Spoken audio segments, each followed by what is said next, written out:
బాటసారి జంటకు చేరగా కంటికి పాపవైతే రెప్పగా మారనా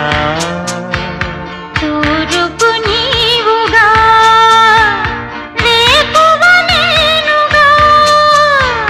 మల్లిక పాటగా